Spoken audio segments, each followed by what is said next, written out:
What's up, Cowboy Nation? Appreciate you guys. You know how this thing go. People turned on Ezekiel at it like this. So many people, I get so many people saying that he's trash. I get so many people saying that he's not worth the grain of salt. I get so many people who just look at Ezekiel Elliott and say to themselves, he's not worth it. And these sorts of things. It's crazy how you guys can just turn on the guy like this. And it's crazy how people think in order to get to Oxnard, you got to fly through DFW airport. Remember, Ezekiel Elliott went out of town for his birthday, what have you. Have you ever thought about that he's going to fly in from where his location is at from there? When have he been to Dallas? You know what I mean? He just recently had a birthday, but it's a story of a different day. Veterans don't practice until Saturday. So if Ezekiel Elliott don't even show up tomorrow, you say, it's still that we can just wait for Saturday. Even if he don't show up for the first 2 or 3 weeks, it's not gonna change the overall outcome of the season, what have you. But that's a story of a different day, Cowboy Nation. I just wish that we stop being so reactionary, on every little thing, and stop being the sky is falling off of every little thing. The sky is falling. The sky is falling. It's crazy. Zeke, the best hands down, and we will be there. Yeah, this game time 720. What's up, fam? Really appreciate you, man. The boys today, shout out to you all. I heard they get fined $40K per day if they don't show up. Once it become mandatory, it could be somewhere around there. I don't know if it's a raw number of 40K, but it's a number out there. Much love to you, man, as well.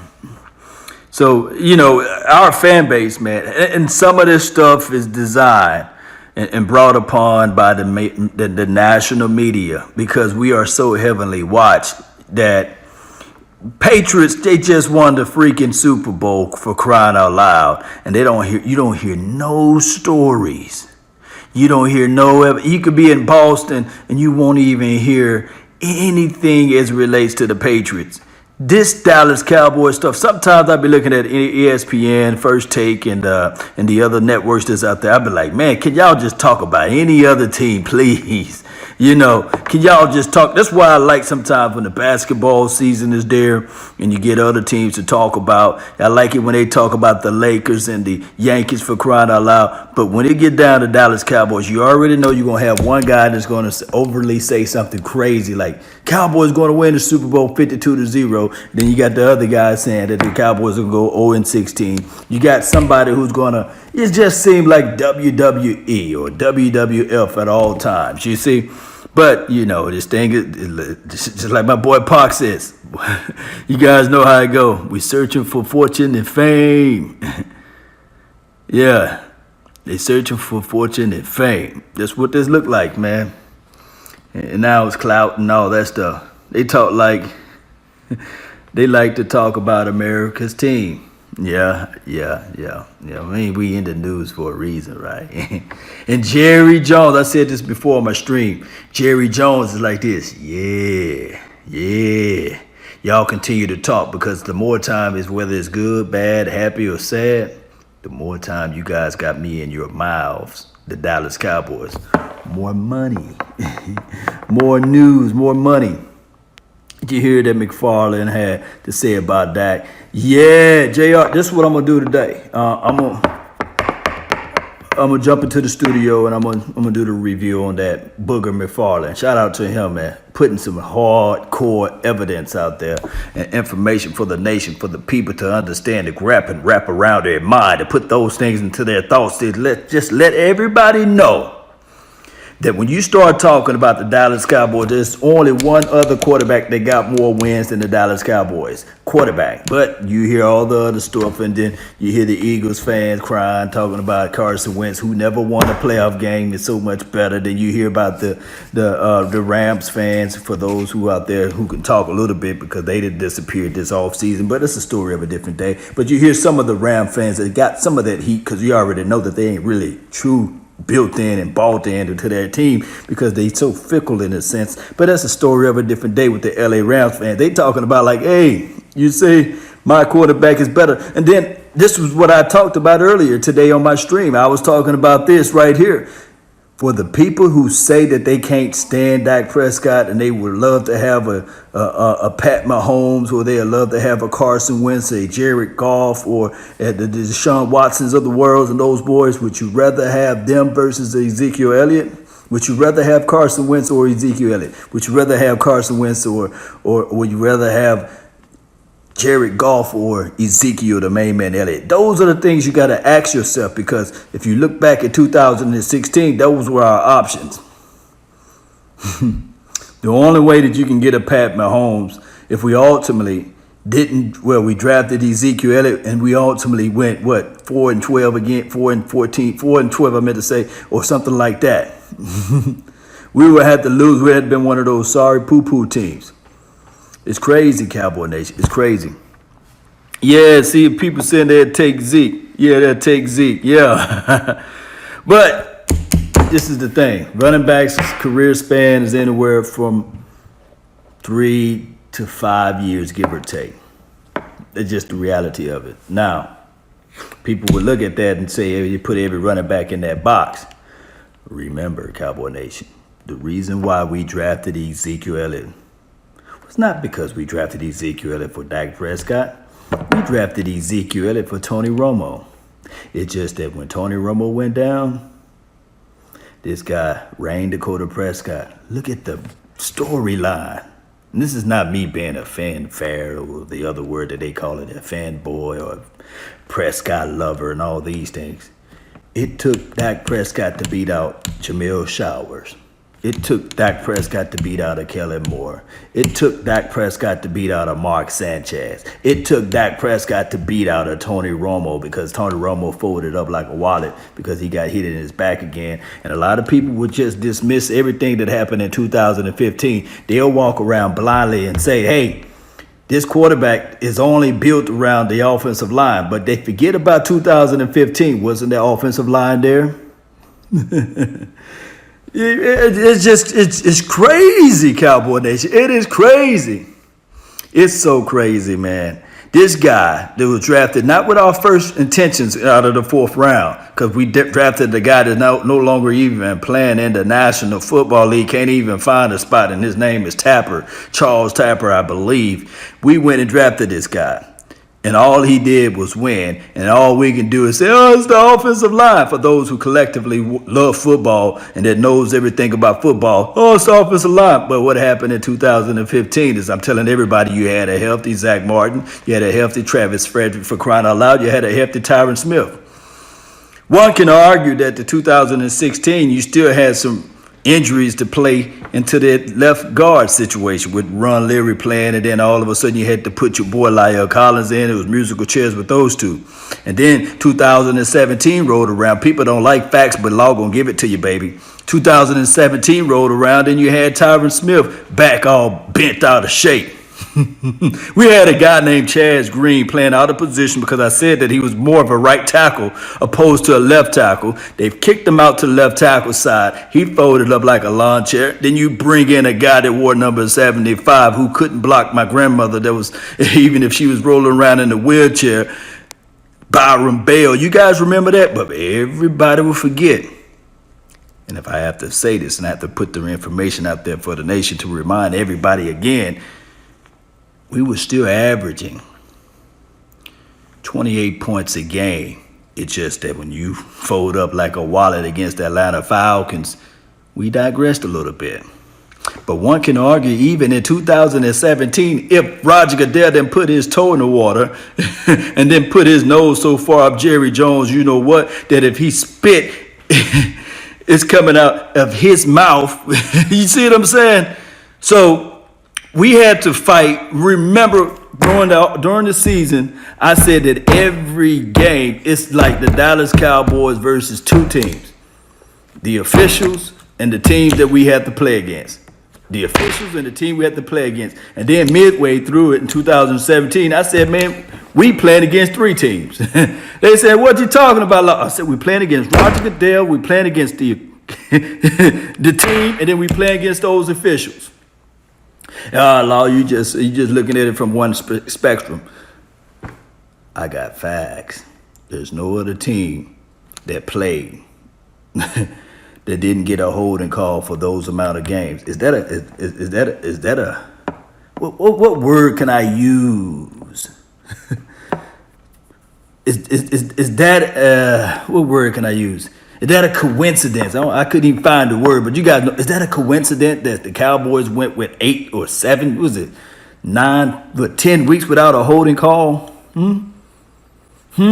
Is that a coincidence? Help me out, Cowboy Nation. Even in the playoff game, the miraculous catch that everybody forget. Everybody's saying, oh man, Aaron Rodgers. Even in that playoff game in 2016, everybody forget about the fact that D-Law, he don't get the holding call. And then the David Irvin. God dog it, I got screen prints of David Irvin in a choke slam move. And the opposition got his hands all around David Irvin. Like, come on, brother, he ain't going nowhere.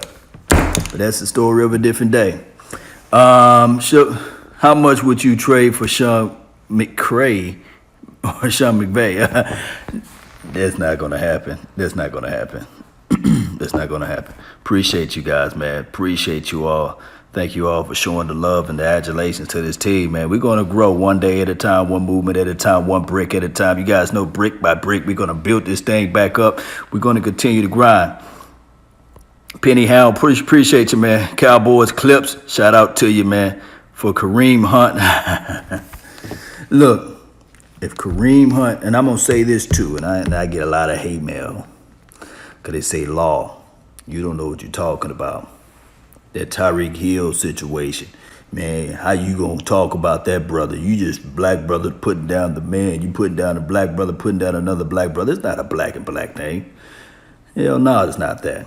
The reality of it is that if Kareem Hunt or Tyreek Hill played for the Dallas Cowboys, they probably would not ever see the day of light, because they're going to spin this cycle over and over again. And when I was live on my show the other day, I said if Ezekiel Elliott reach into a bag of Doritos and pull out a chip, and one of those chips falls and hit the ground, you will have TMZ saying that, hey, this guy litters. And then, Lord forbid, don't have that chip to hit an ant, because if that chip hit an ant, they're going to say, hey, the PETA organization, ESPN, Molly is going to be crying to discount Kim Kardashian. And you know who I'm talking about. Oh, they can't believe he killed the poor ant. It's going to be stuff like that. And you guys already know that it's just the reality of it.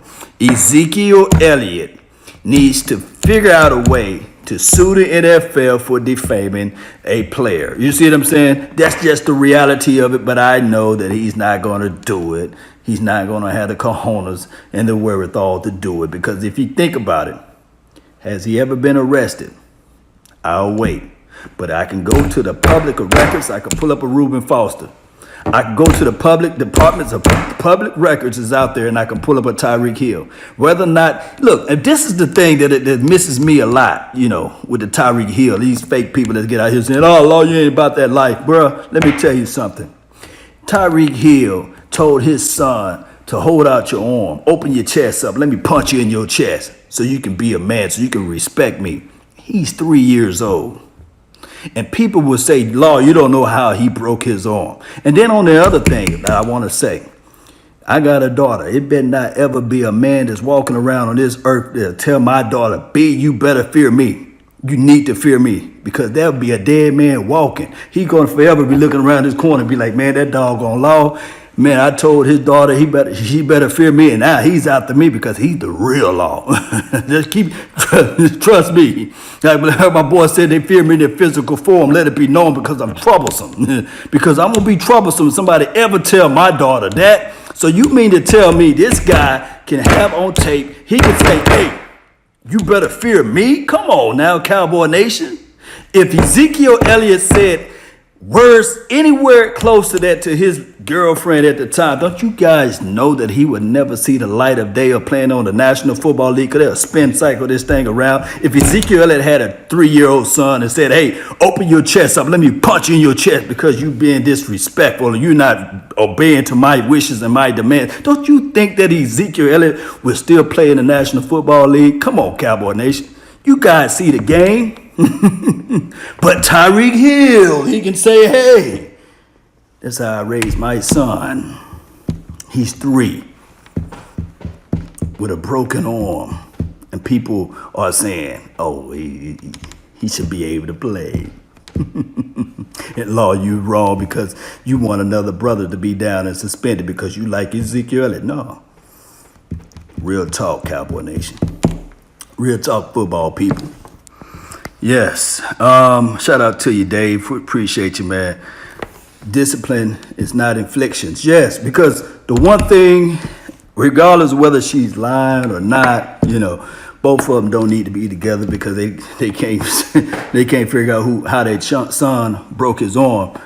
Regardless, the best joy that I ever have in my life, the greatest joy, is when I pick up my daughter from daycare. She runs to my arms. And if anybody want to see a grown man cry, if I try to pick up my daughter from daycare, and if she runs away, you guys would see a grown man cry like a baby. That's the reality of it.